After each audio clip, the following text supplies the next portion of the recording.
तो हर शरीर बनाने के लिए भगवान कहते हैं कि 26 फैक्टर की जरूरत है।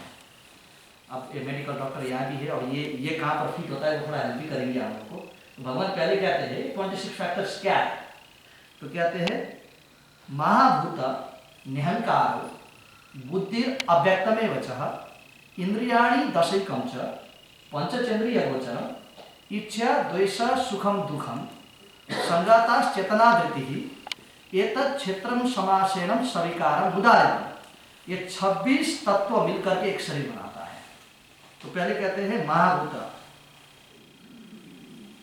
द 11 ग्रेट एलिमेंट्स कहते हैं पहले, बट अनसीन एलिमेंट। कुछ एलिमेंट ऐसे होते हैं जो अनसीन है परंतु एग्जिस्ट करते हैं, अनडिस्क्राइबल होते हैं परंतु एग्जिस्ट करते हैं। महाभूत निहंकार फॉल्स ईगो, ये तो हर व्यक्ति में है फॉल्स ईगो। कभी अपना पोजीशन का फॉल्स ईगो, कभी अपना एग्जिस्टेंस का फॉल्स ईगो, कभी क्या ईगो तो चलते रहते हैं लाइफ में। और भगवान यहाँ पर कहते हैं फॉल्स ईगो। ईगो और फॉल्स ईगो में अंतर क्या है? भगवान फॉल्स ईगो शब्द प्रयोग किया, वो ईगो शब्द नहीं किया। ईगो फॉल्स ईगो अर्थात ego is all is false. Ego is never justified to say, well, this is the right ego. Ego का अर्थ misidentification of object or misidentification of self. Anything that is misidentified. जैसे किसी को बोले, किसी ने आपको कुछ बोला, या पत्नी ने बोला या बच्चे ने बोला और आपका दोस्त ने बोला, आप बोलते तुम मुझे जानते हो मैं कौन हूँ, तो इमीडिएटली जो एक रियल गुण नहीं था इसलिए किसी ने आपके ऊपर नहीं दिखा। रियल चीज तो काला कलर तो काला ही दिखाई देगा ना। और ये कुछ गुण किसी व्यक्ति में नहीं दिखा, आप पहचान नहीं सके, तो किसी को कुछ बोल दिया तो कहता है तुम मुझे जानते हो, तुमको पता है मैं क्या हूं। और कुछ होते तो दिखाई देता ना, कुछ नहीं हो इसलिए नहीं दिखाई देता। तभी भी लोग जस्टिफाई करते हैं अपने आप को कुछ बनाने के लिए। भगवान कहते हैं इसको ईगो विच इज फॉल्स। निहंकार हो बुद्धि इंटेलिजेंस, ये तो इंटेलिजेंस तो है विच कंबाइंस द बॉडी। महाभूत निहंकार बुद्धि अव्यक्त में वचन, और बोलते हैं कि कुछ ऐसे अव्यक्त चीज भी होते हैं। जैसे मान लीजिए कि जो द्वेषपन होता है ना, जो द्वेष, कि किसी के पास कुछ होने का एक द्वेषपन जो व्यक्ति में होता है वो बार बार नहीं दिखाई देता है। वो द्वेष ऐसा चीज है जो हृदय में गढ़ के रहता है। जैसे आप मान लीजिए कोई नहीं चाहता है कि आप बहुत महंगा गाड़ी खरीदे, तो आप जो व्यक्ति नहीं चाहता है उसी के पास जाकर के आप बोलेंगे देखो मेरा चाबी देखो मैंने कितना अच्छा गाड़ी खरीदा है, वो आपको डायरेक्टली कुछ नहीं बोलेगा वो, ठीक है ना, परंतु अंदर वो जलनपन रहता है। तो भगवान कहते हैं भुक्ति अव्यक्त में कुछ ऐसे गुण होते हैं जो अव्यक्त रहते हैं, अनमैनिफेस्टेड। भुक्ति अव्यक्त में वचन इंद्रियाणि दशैकं च, बोलते हैं 11 senses, knowledge of acquiring and working senses है। एक अंश या 11 कहते हैं।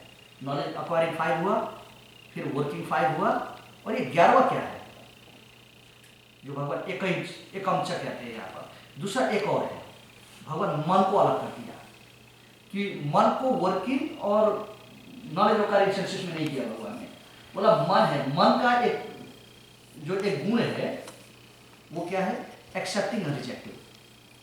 मन किसी समय में किसी को स्वीकार करता है और किसी समय में उसको त्याग भी करता है। तो भगवान कहते हैं कि ये मन का गति किसी को पता नहीं कि क्या कब करेगा, तो इसलिए कहते हैं ये 11 फैक्टर है। नॉलेज एक्वायरिंग और वर्किंग में नहीं डाला, ये धोखा देता है। मन कब क्या करेगा किसी को पता नहीं है। कि जैसे मान लीजिए घर में आपके हस्बैंड ने किसी को कुछ प्रॉमिस किया और दुकान में खरीदने जाते जाते मन बदल लिया, बोला मैंने तुमको ये बोला ही नहीं था। तो ये मन का एक गति है जो किसी भी डायरेक्शन में कभी भी जा सकता है। तो इसलिए भगवान कहते हैं इंद्रियाणि और दशैकं च, जो 11वां वाला जो मन है, पंचचेन्द्रिय गोचरम, द 5, जैसे कि बोलते हैं कि ऑब्जेक्ट ऑफ द सेंसेस, हर इंद्रिय का अपना ऑब्जेक्ट भी रहता है। जैसे आँख का ऑब्जेक्ट हो सकता है कलर, कलर इंद्रिय नहीं है, it's not one of the 10 senses, but वो हर इंद्रिय का अपना ऑब्जेक्ट भी होता है। जैसे कि कान का ऑब्जेक्ट क्या है, श्रवण, साउंड हो सकता है, और हर व्यक्ति का साउंड, फेवर ऑफ साउंड अलग ही हो सकता है। फिर भी मान लीजिए कि आपको एक गाना पसंद होगा, किसी को रघुपति राघव पसंद हो तो किसी को गोविंद जय जय पसंद हो, किसी को और कुछ पसंद हो, तो हर काम का अपना अपना फेवर होता है। तो भगवान कहते हैं इंद्रियाणि तशैकम च, फिर पंचचेंद्रिय गोचरम, those 5 things that are favored by everyone separately. इच्छा, the desires, द्वेषा is hatred. Desire and hate ये तो सब में है, ये मुझे अच्छा लगता है, ये मुझे अच्छा नहीं लगता है। इच्छा द्वेषे सुखम, सुख को प्राप्त करने का इच्छा और दुख को त्याग करने का इच्छा हर व्यक्ति में होता है। सुखम दुखम संगस्ता चेतना, और ये चेतना को भगवान ने फिर दूसरा factor, what is the symptom of the soul, जैसे what is the symptom of the soul, आप तो परफेक्ट डॉक्टर है, जब आप किसी को ये जानने चाहते हैं कि कोई व्यक्ति जीवित या मृतक है तो आप चेक कैसे करते हैं? What is the symptom of the soul, मतलब कुछ ऐसे जो सिम्टम होते हैं, वो सिम्टम चेतना, जिसको भगवान कहते हैं चेतना, the symptom of the soul, the dead body and the live body. ये तो चेतन समास है ना, तो भगवान कहते हैं ये सब 26 एलिमेंट मिल करके एक शरीर बनाते हैं। फिर आगे कहते हैं ये तो शरीर हुआ, और आगे कहते हैं ज्ञान क्या है। ज्ञान का भी तो सवाल है ना कि ज्ञान क्या है, ये भी तो पूछा था ना। तो कहते हैं ज्ञान क्या है, भगवान कहते हैं कि अमानित्वम, अदम्भित्वम, अहिंसा, शांतिराजवम, आश्चर्य, उपशमनम शौचम, स्थिरम आत्मविनिग्रह, इंद्रियार्थेषु वैराग्यम, अनहंकार एव च, जन्म मृत्यु जरा आदि दुख दोष अनुदार्शनम, असक्तिर अनभिसंगा पुत्र द्वारा गृहारिषु, नित्यम स समचित्तम, इष्टनानुपतिषु, मयि च अनन्य योगेन भक्तिरेव विचारिणी, विविक्त देश से वित्तम आरती जना संस्कृति।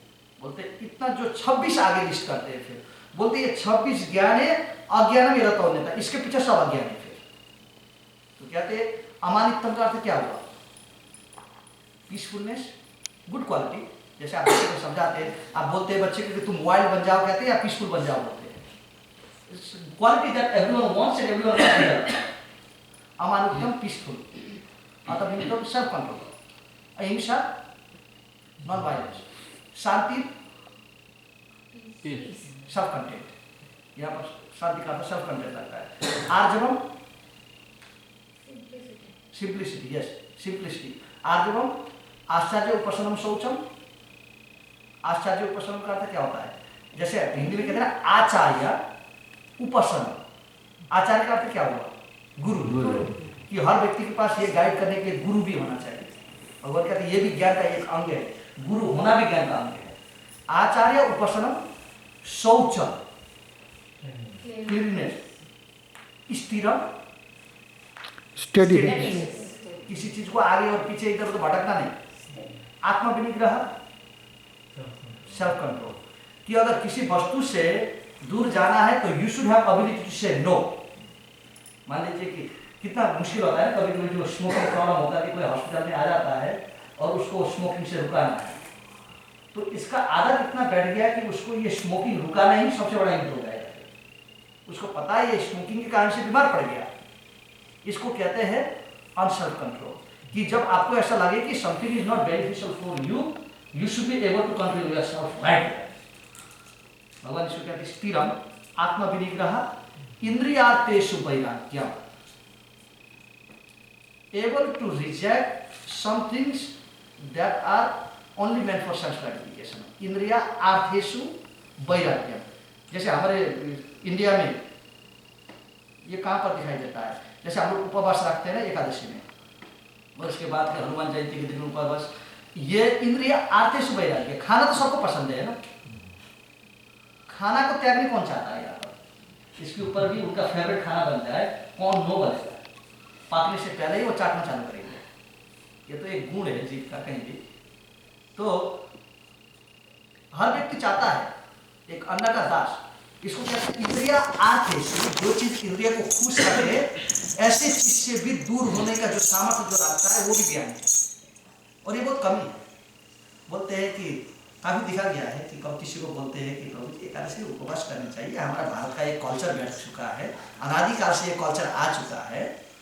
तो जो शास्त्र में लिखी थी उसको पालन करने में क्या है कि हाँ मान लीजिए आप स्पिरिचुअली इतना इंक्लाइन नहीं, आप नहीं चाहते कि स्पिरिचुअली बेनिफिटेड हो, मटेरियली भी कम से कम 15 दिन पूरा गले तक खाने के बाद एक दिन उपवास भी अच्छा ही होता है, मटेरियली भी बेनिफिशियल है, तो कर लो। तो बोलते हैं प्रभु जी ये शरीर को दुख देकर क्या मिलता है, तो इमीडिएटली जस्टिफिकेशन चालू हो जाएगा कि justification of why I should not do certain things. Best form of justification is questions. तो इसको कहते हैं, भगवान कहते हैं कि इंद्रिय आतेषु वैराग्यम, जब इंद्रिय की विषय की बात आ जाए उसमें से थोड़ा वैराग्य भी होनी चाहिए। और अहंकार ये बच्चा, और अहंकार का क्या होता है? अहंकार ego, B free from this. बोलते हैं कि संसार में डिस्ट्रक्शन का जड़ दो है। अब इसको 2 मिनट ले, 2 डिस्ट्रक्शन का जड़ होता है, एंगर एंड लॉस्ट। जो व्यक्ति में एंगर हो और जो व्यक्ति में ईगो हो, वो व्यक्ति अपने लिए भी सब कुछ खत्म करेगा और दूसरे के लिए भी खत्म करेगा। 2 मिनट में और भगवान आगे जाकर के कहते हैं एक एंगर एक अग्नि है।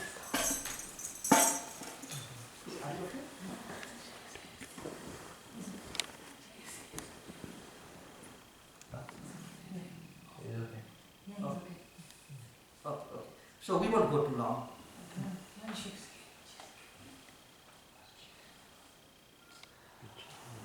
बंद कर दे।